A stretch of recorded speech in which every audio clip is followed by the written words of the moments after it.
With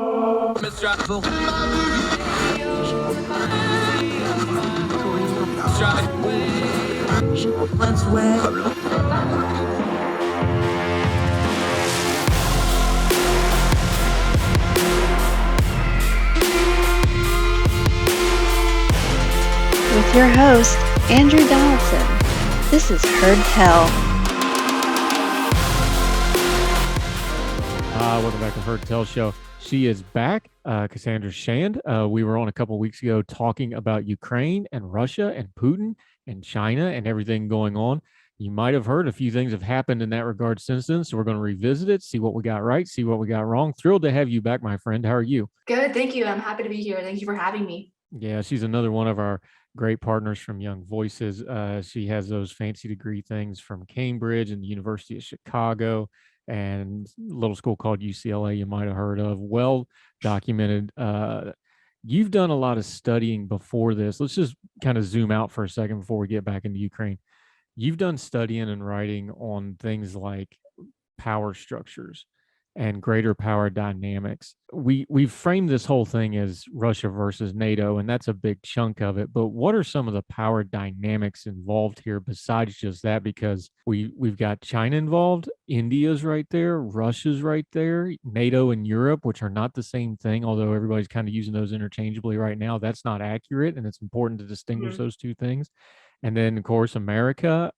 There's a lot of moving parts here. Just kind of give us the big picture power dynamics here. Yeah, well, I think one of the most important aspects about foreign policy is that no decision, whether that be inaction or action, is isolated. Everything has an immediate effect. You might see the next day, you might see a year or two from now. But right now we have like Ukraine, Russia, that's been like kind of like a Soviet era issue, prevalent since then. We have a lot of these historical dramas in the Asian region. We have the U.S. still trying to retain its like post-Cold War era dominance, and then around like the big three players, right? China, U.S., Russia. You have a bunch of other states like India trying to kind of become maybe the next China, next America. You have countries like Taiwan and Ukraine trying to retain sovereignty. And so I think you see a big mix of these kind of like smaller players aiming for more power, middle powers trying to keep the power they have right now, and then these large dominant powers trying to struggle and maintain as much power as possible and eventually dominate the entire international system. Yeah, and one of the things about foreign policy, I like to break things down to simple things because I'm a simple guy and I like simple concepts. The thing about foreign policy is if you're going to be effective in foreign policy, it has to be coherent and it has to be consistent. And when you're talking about these power dynamics, one of the things that's just real simple here is Vladimir Putin has had a plan for the better part of 25, 30 years on what he wants, how he wants to get there. And that's what he's doing now. And there's not that coherency in the Western countries or in the European countries. They're not coherent and they're not consistent. Part of that's because they're democratically elected and the leadership rolls over. But some of it is just fractured attention, like you said. That's just a simple dynamic that we overlook when we start talking about these things. And they're like, hey, this guy's got a plan, nobody else does. And then we wonder why everybody's being reactionary. Well, there's why you're reactionary. No, absolutely. I think something that sets the West apart is the fact that, well, you look at China. China has a very, very blatant long-term strategic outlook. It's planning 50 years ahead. Putin, maybe not so much. I think he's very much focused on Ukraine, just like kind of like Soviet era issues. But the U.S., I think that we kind of suffer from a scatterplot foreign policy. We kind of just pick at whatever. Nothing is linear. And I'm actually kind of frustrated. I think we kind of need some sort of foreign policy accountability at this point. I think that in this past year alone, we've seen a lot of really bad foreign policy errors, and I think we're going to be paying for them as a country for years to come.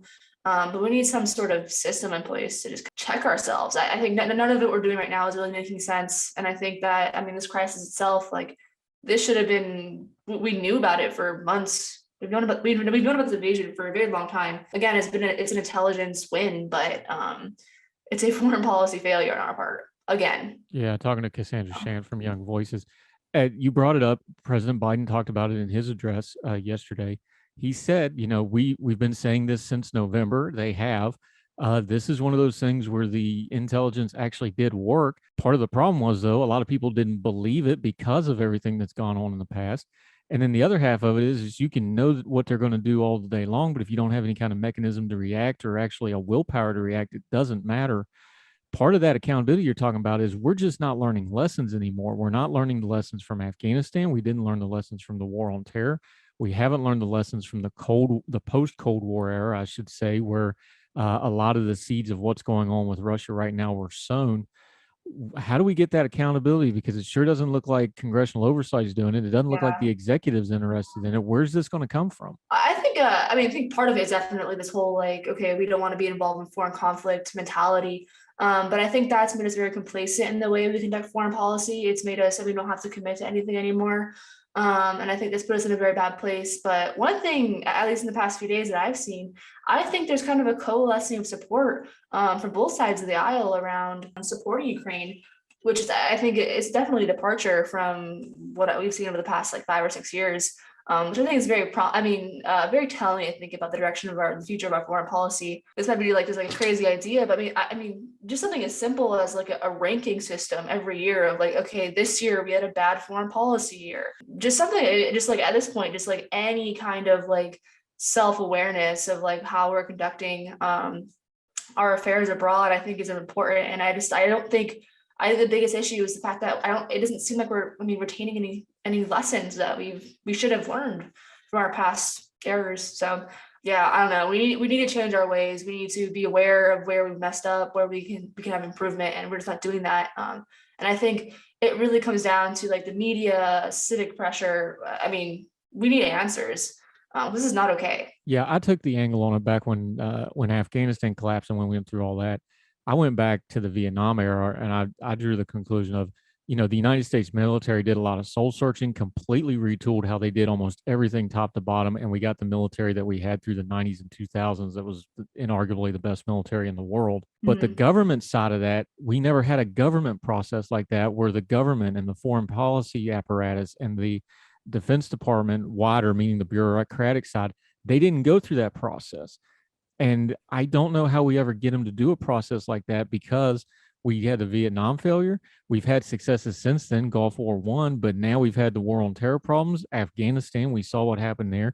Now we have this, which is fracturing NATO. And I know everybody's united now, but how long is that really going to last? 2 weeks, 3 weeks, 4 weeks? I hate to repeat the question again, but if there's no accountability here, we're just going to keep doing this over and over again. And the accountability has to come through a bureaucratic section of government that has shown itself to be very resistant. Yeah, I honestly think it comes from the ground up. I mean, as simple as it gets, I think that, I guess like the war on terror stuff, you'd think we would have like an in place, like solidified accountability structure. Instead, we kind of rely on these like presidential election cycles, but they're clearly ineffective in mitigating any foreign policy errors. We're in the same situation, honestly. No matter what administration you look at, we have had some major foreign policy disasters, and we need to keep getting better, and we're just not. So I think it kind of starts from the bottom up. Yeah, it's disheartening for me. I mean, I'm early 20s and I love foreign policy, and I'm just hoping there's something left when I'm finally able to be involved myself. So yeah, it's frustrating being a foreign policy person the last few years because America traditionally always has had an isolationist streak to it, but it does come in cycles where, they're more involved in the world and then they kind of retreat back. We're just in historically, because when you study foreign policy, you got to have your history down. We're just in a cycle where America just is not interested in foreign policy whatsoever right now. But that hurt. Let's go back to those power structures you talked about, the power dynamics. When we start out a negotiation with somebody like a Vladimir Putin we're not going to put any troops in the field. That's a massive leverage point that we just gave away for free right off the jump. And it just came out of kind of the predominant cycle of thought that we're in. We're kind of shooting ourselves in the foot on a lot of this foreign policy stuff just out of kind of late level laziness, aren't we? Yeah, I think one of the biggest tells is the fact that the first sanction Biden announced, I think on Tuesday, if you look at the ruble right after his announcement, it didn't really move. That's crazy. It's crazy that, as a country, as America, we could announce like broad sweeping sanctions and they could have a very minimal immediate effect. That's rarely seen. So I think that just goes to show that we have the right tools. We're not good at choosing the right tool to use at the right time and then conveying how we're going to use that tool. And absolutely, you're 100% right. There's no reason why we should ever exclude any option. I mean, with the exception of nuclear, I mean, that's a given, I think, as a civilized country. But other than that, like, Yeah, I agree. And to your point, the ruble did finally collapse, but it's when Boris Johnson yeah. of the UK talked about it, because Mhm. so much of the dirty money from the Russian oligarchy that actually runs the country goes through London. But that's another matter for another day. We're talking to Cassandra Sand. When we come back on Heard Tell after the break, we're going to get into Ukraine a little more specifically, the Russian invasion, what we got right, what we got wrong when we talked about this a couple of weeks ago. We'll hold ourselves accountable since we're demanding that of the government. We'll do it of ourselves, try to piece together where we're going to go from here. We'll be right back on Heard Tell right after this.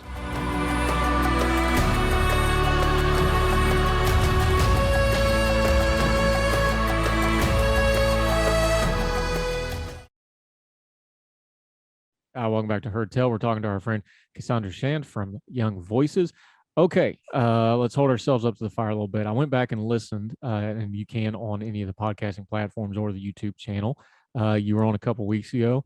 We did okay on some things. We understood that this was a real threat from Vladimir Putin. We understand he was covetous of Ukraine from the Soviet era, even going back further than that, Imperial Russia, the czars. He likes to appeal to that sort of stuff. So this is a very deep thing with the history of Russia and Ukraine. We had both, I guess, hoped that this was going to be a brinksmanship thing. Clearly, that did not Yeah. happen, so we were wrong there. We also hoped if he did incur, he was going to limit himself maybe to the regions that were already kind of quasi under separatist control. That's clearly not happening because he's going to drive on Kiev, and it looks like he's trying to get a land bridge built down to Crimea. What's a couple things that jumped out at you that's maybe changed in the last few weeks since we've talked about this, now that we have, I guess, day 2 or 3 of the invasion to go off of? I think, I mean, immediately, right? I think his Putin's anti-Nazism little justification for invading Ukraine is very interesting, given the fact that Zelensky is Jewish. That was just kind of ironic to me. But I mean, and I think in a broader sense, I think things that jumped out to me the most are kind of like the West's reaction to this issue. We had like a minor, like was like an invasion to the east, a minor incursion.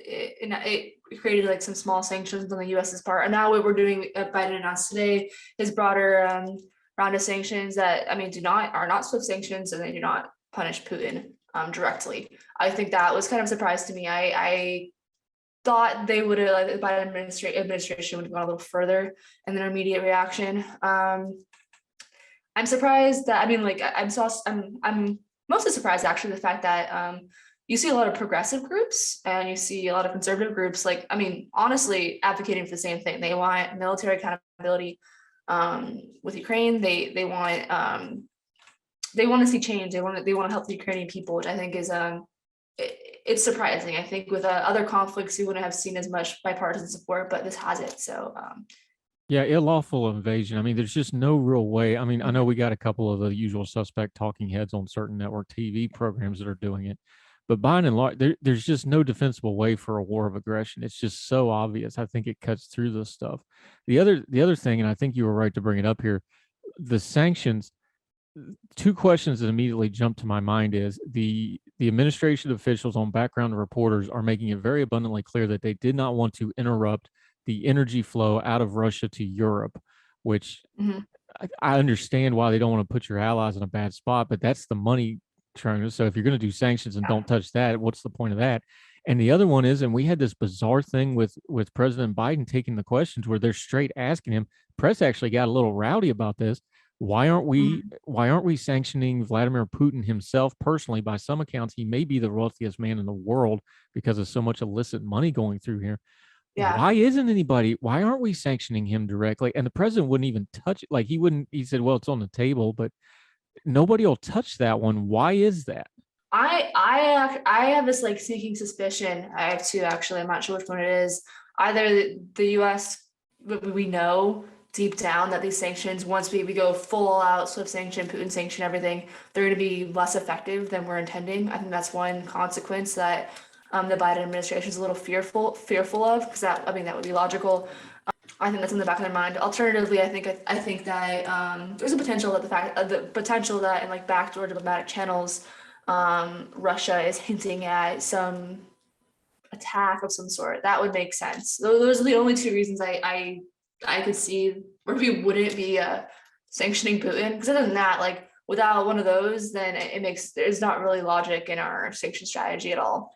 Also, to your previous question about things that have surprised me about this kind of the aftermath of like the initial invasion, is China. I did not think that China would kind of like so openly almost endorse Russia. China's had a long history of kind of remaining out of conflict. And I mean, China has not pledged any military support directly, but it's accepting wheat now from Russia, where it previously, a while has not, out of their own like fear over like wheat contaminants or whatever. But I mean, now they're like, I think that China is going to help Russia massively evade sanctions. And I think that one of the big effects of this conflict, I think we're going to see kind of a reevaluation of how the world perceives sanctions. I mean, they already have a very negative stereotype, but I think that Russia and China in particular have spent years trying to figure out ways to evade sanctions.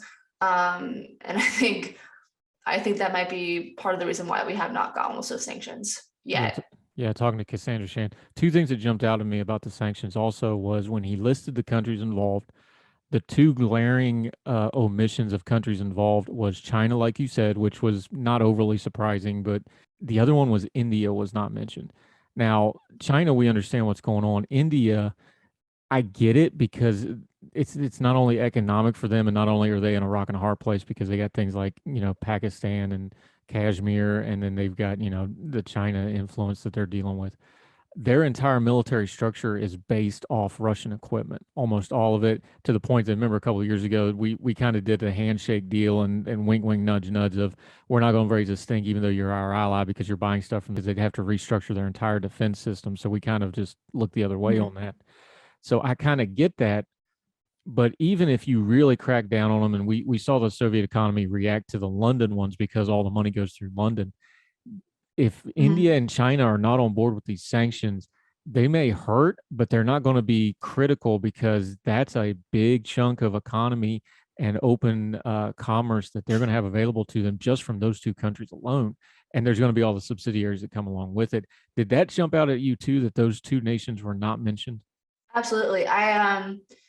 It's just it's increasingly concerning. I'm not convinced of the effectiveness of sanctions in this case. I think that Putin invaded anyways. I think it's as simple as that. He's known the biggest threat is sort of sanctions, and he's did it anyways. I also think it was interesting today because while Russia's invading Ukraine, China has done another one of the flyovers, Taiwan. Yeah, I mean, can you imagine like scary times? It's scary times, and of course Taiwan's a little different because it is an island. They would have to do amphibious, and that's a whole nother beast of things. But China's got their eye on other areas besides just Taiwan too. Yeah. And the concern too is if he doesn't stop in Ukraine, does he start looking at, does he start looking up in the north and start looking at Estonia and Latvia and those places? Like, well, I'd like to have them back too, because they have been very successful countries independently. Does he start looking at other places? I've been struck because I've just from observing him for a while, his demeanor on television, the way, even his syntax of his speech, and I know we're working off translators, so it's a little different. He looks completely different. He sounds completely different. His mannerisms are completely different. What does that tell you about this? Is this just him in his final form where he's just, all out of F's to give and he's just being himself? Is it the pressure of it? Is something going on with him? I know there's been rumors about his health and such. Is this just in-stage dictator where, he's been around yes men so long that he really has lost touch with reality? What do you make of it? Because it's glaringly obvious to anybody that's watched Vladimir Putin.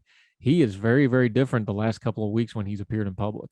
Yeah, that's an interesting point, actually. I thought it was interesting that he announced the invasion out of like a pre-televised, pre-recorded television segment. I thought that was a kind of unique in itself. Then again, like he's definitely been planning this invasion for a while. At least since November, like the invasion itself, like we've been pretty confident about it for the past few months. So I'm not sure if anything immediate has changed with Putin, but no, he's Ukraine is his issue. This has been his like a fixation for years. So I while it does come as a surprise to me that he has invaded, I truly did think that it would just be like kind of a rallying cry to keep getting him elected. I don't think it's as simple as just putting in like a new puppet dictator in Ukraine. I think he wants Ukraine as part of Russia. So I think he does too. And one thing that kind of gives me a little bit of hope, though, is, for him to win here, he actually has to take over the country in some shape or form, even if it's through a puppet or whatever. For the Ukrainians to win, they just got to stay in the field and try to delay this thing out and make it cost the Russians enough that eventually they're going to have to pull out and stop. What kind of time frame are we realistically looking for? Would they have to hold out for weeks? Would they have to hold out for months? We know Russia's economy is going to be taking some hits here. We know that there's international pressure. Realistically, though, what's the time frame we're looking at that Ukraine would have to stay in the field and at least not have a total collapse of Kiev or their government to really put pressure on Putin and better yet, the people that Putin has to listen to, his oligarch buddies, and that's kind of the crime syndicate that runs Russia? Is that weeks? Is that months? How long would they have to hold out to really get enough pressure to maybe change the dynamic here? It honestly really depends on what Russia decides to do next. I think that an underrated weapons in its arsenal. I mean, thermobaric rockets. That's just crazy. I mean, can you imagine if instead of nuclear, it's a step below nuclear. It's not chemical. It's not biological, but there's super high power rockets that if you're within like the vicinity of a shockwave, your lungs collapse. I mean, that's crazy. But I could very well see Russia kind of pursuing that route. And if Russia does like kind of escalate beyond like I see what we now view as like conventional military weapons, it's a whole different ball game. And I think NATO might intervene, the UN might intervene, but the US itself will intervene. And I think that we as like the West suffers. Russia has a very clear tactical and operational dominance, I think, already. I don't think we'll be able to, come close to that. So I don't know if it's a matter of Ukraine holding out. I just don't know what Russia's thinking. They've taken out a ton of sites in a day. I think 70 targets have been, according to Russia. That's very quick. Kind of surprised at Russia's ability to kind of enter Ukraine as quickly as it did from 3 different sides. I think Belarus. I think the U.S. at the very minimum should be very hard on Belarus. Like right now, I don't think we're hard enough. I think it should be all over the news. The fact that Belarus is kind of key to Russia's success. But I think the situation is very kind of disappointing. I think if you look at the demographic makeup of Ukraine, I think I've seen some estimates where it's roughly 17% of the population, including Crimea, is pro-Russia, which again is not very much at all. Russia's in Kiev. Americans, we didn't really think. Our national security saw Kiev as the potential, but we didn't do anything. But we've let it happen at this point. Like we knew they were going to invade, and we slapped on some small sanctions, and that's kind of been it. So I honestly think that as a country, we've kind of left Ukraine to the wolves. It's just sad. And to not to be really negative here for a second, though, as much as we're talking about how bad it would be if Russia takes over Ukraine, I don't know if people have understood that if this doesn't work for Putin, this is an all or nothing move for him. If this fails and he loses face and Ukraine can at least hold out or make it very costly for him, you have destabilized Russia. Belarus will probably be destabilized because not only do you have because Putin's the only thing that held Lukashenko in power. So that could destabilize.